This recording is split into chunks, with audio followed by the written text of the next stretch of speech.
Shauna, how are you? Hello, hello.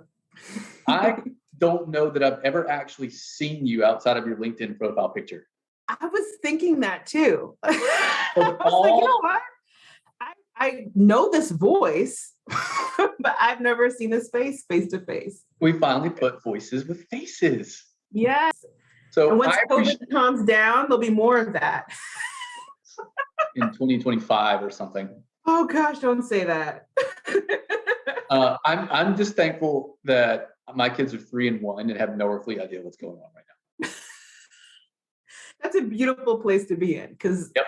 I know a few high schoolers who are living their worst life ever. Yep. So tell us about you. Sure. Well, my name's Shauna-Kaye. I am a Floridian, but I grew up in North Carolina. I am a foodie. I love photography. I love nature and animals. And I really love kids. And which is why most of my resume looks like youth development and nonprofit work that's all about kids. I had a really, really great childhood growing up in the YMCA. I kind of grew up in that YMCA. I was, a little kid there and did all the cheers and the field trips. And then I became a staff and then I became a leader of staff. So I have a lot of really great memories growing up. And yeah, it has a lot to do with who I am today and what I'm doing now. So tell us about what you are doing now. Sure. So I'm director of community engagement with a company called TNTP.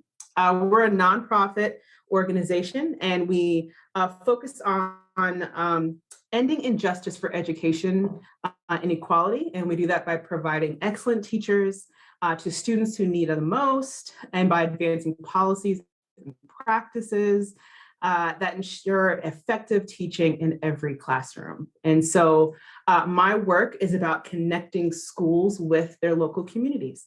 And so I work with a team that trains principals and superintendents on how to hear from all of your stakeholders. We talk about equity, we talk about diversity, we talk about inclusion, we work with parents and community members who are serving in like a governing type of role, similar to like a PTA. So we equip them with the tools they need so they can partner with schools and effectively make student success possible. So I love what I do. It's a beautiful marriage of youth and taking that youth development background and just pairing it with education and getting educators excited about partnering with communities to make student success possible. So it's pretty cool stuff.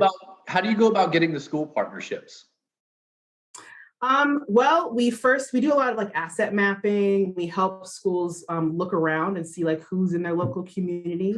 Because a lot of times what we're seeing is the school kind of exists and the community happens around it. And so we help school leaders and school district leaders in particular take pause and look around and tap into all of the resources, all of the experts and leaders that live right next door, that go to the same restaurants as you, that might go to the same local coffee shops as you. So we do a lot of work with helping schools pause, look around, and tap into everything around their community. Now, are all your schools, the schools that you work with, are they all local or are they regional? How does that work? So I work in Atlanta, and we partner with DeKalb County Schools and Atlanta Public Schools. And so all of the schools that we work with are local. And if you're from Atlanta, local is relative because it's such a big area and we serve a lot of schools. But yeah, it's all local schools. And so I'm familiar with some of the communities that we work with. And so that makes the work even more fulfilling because it's familiar. You touched on earlier why nonprofits, growing up in the YMCA. And, that makes a lot of sense that that's where you would start. But what do you feel like has kept you in the nonprofit realm? Man, I think what's kept me in the nonprofit work is I love being connected to missions that are meaningful. It's something that I personally connect to. I can pause and think about what life was like as a kid and see how what I'm doing is impacting in a positive way other kids who are just like me. And a lot of the work that I do is about helping schools, helping nonprofits connect better with Black and Brown students. And that's my heartbeat. That's what gets me excited. I loved having staff that looked like me, people who considered all the unique things that make me who I am and considered my family and where they come from. So, yeah, I think what's kept me is just being connected to this bigger mission that's bigger than myself. Yeah. You spent was it 8 years with the Boys and Girls Club? I did. Yeah. Tell me about growing there first, and then I want to talk about leaving there, because leaving a place where you were at a long time can be hard. But tell me about getting there and growing there. Yeah. So as I mentioned earlier, I'm from North Carolina. When I moved to Atlanta, I started working with Habitat for Humanity. It was with the contract work, and I had stepped away from youth development for a little bit to work with Habitat. And it was great to work with leaders and work with adults about housing and equity and access. But then this opportunity with Boys and Girls Club came up to serve as a program director. Where I worked within one Boys and Girls Club, and I was responsible for the calendar of events, training staff, partnering with parents, making sure that we had a nice rhythm and a good schedule throughout the year, planning summer camps, things like that. And that was a little more familiar to me because I'd done that in the past, but never with Boys and Girls Clubs. So there was a lot to learn. So yeah, I did that for about 3 years, and I learned a lot. Like my prior to that experience was all YMCA, and I think when you're in youth development, you see that different organizations do youth development differently, but there's still some like core things that are the same, right? Of how do you get kids excited? How do you connect with parents, right? How do you plan in conjunction with the schools, right? So that you're not conflicting events and conflicting priorities. So yeah, I was a program director for a few years, and then I had the opportunity to serve as an executive director and run my own site. And so I did that for a few years and got more experience like leading teams. And we were housed within a school, which was really important for my future career in working in education. Yeah, we were housed in a school, and at times it felt like living in your parents' basement because it was your space, but not really your space. But I learned a lot there, and I gained a lot of experience as a leader, what to do, what not to do, what worked, what doesn't work for me. Did that for a few years, and then I had the opportunity to serve as a regional director. And so I supported a region of Boys and Girls Clubs with their program. So slowly but surely was kind of starting at one site and got more responsibility and more opportunity. And finally, the latter end of my career with Boys and Girls Club, I was director of social and civic engagement.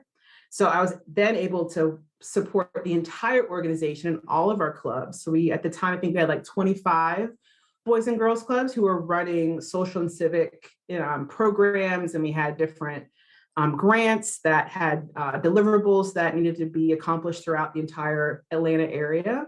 And I loved it. And again, that connected me to where I am now, because civic engagement is about making connections to your community, right? And that's what I do now, but I just help schools do that. So yeah, I got a lot of experience with Boys and Girls Club, got to get my feet wet and practice different leadership styles to figure out like what worked for me. Yeah, and transitioning out of Boys and Girls Club and into this new position with TNTP, it was hard. Like working, like you mentioned, working for an organization for 8 years. You know the people, it's familiar, you know the mission, you kind of have a little rhythm to your calendar. Transitioning from a nonprofit like Boys and Girls Club into a nonprofit that's based in education and diversity, equity, inclusion work. It was a hard shift. I mean, When I left the Boys and Girls Club, I felt like a really strong leader. I knew what was going on. I was training other people. I had been doing that for several years. And in this new position, I was the learner. I didn't know what was going on. And on top of that, I was doing it during COVID. So I still have not met a single person that I work with. Really? And it's been a year. Yeah, it's been a year. I've not met a single person because of COVID. But it's been a mighty learning curve, even just with COVID and learning a new organization and learning the rhythm of what this work looks like. I'm a consultant now, so just a lot of learning, and that's what I think I love about the work. I love opportunities to stretch and grow, and even though it's uncomfortable sometimes having to be in the learning seat, it's great for myself, it's just as an individual to always be in a space of growing and stretching and building on what I did before. What was the job search like in the middle of COVID?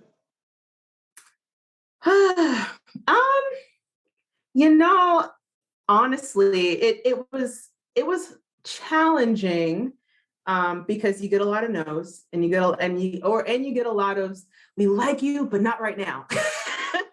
Or we're trying to figure this out. And so I was on hold with several companies who are like, we love you, but we don't know what's going on. Yep. And so it kind of stretched out like this process of, we love you, we're going to do an interview with you in a couple of months. Mm-hmm. So there was a lot of that. But honestly, like working with you, Franklin, was really beneficial because I felt really proud of my resume. I felt well equipped with my cover letter. So I knew what I was presenting to these companies and how I was presenting myself. I felt good and confident about it.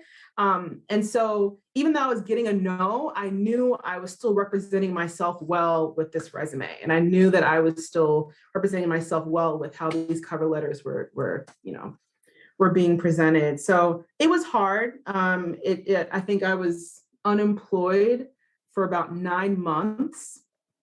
And thank God, I didn't have too much like financial hardship. I was pretty good at saving money and, keeping up with all my bills and things like that. So compared to how some other people had to struggle and are still struggling, trying to find a job in COVID, I think I fared pretty well, and I'm grateful that it's over. What advice would you have for somebody who wants to get into nonprofit work? I would say my first advice is to know your why, because your why needs to connect to what that organization's mission is. One of the things that you end up doing when you join a nonprofit a lot of times is you wear a lot of hats. You are a trainer, you are a coordinator, you are a leader, you are a janitor sometimes. You're client facing, you're not client facing. So you need to be really connected and believing in the mission of that organization, because sometimes that's what you're going to be like, what am I doing this for? That's right. I love empowering kids. That's right. I love saving the environment. That's right. I love people. Your why needs to connect to the organization's why, because it can be challenging. Not every nonprofit is different, but I think what I love about nonprofits and will probably keep me in nonprofits is my why is always connected to what the organization's all about.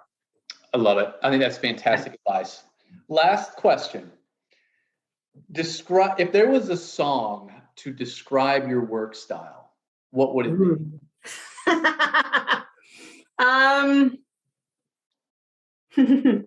I don't know the name of the song right now. There's like a song that's, is it like the Battle of the Bees or something?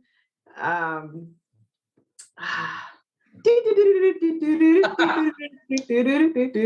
I don't know what's the name of the song.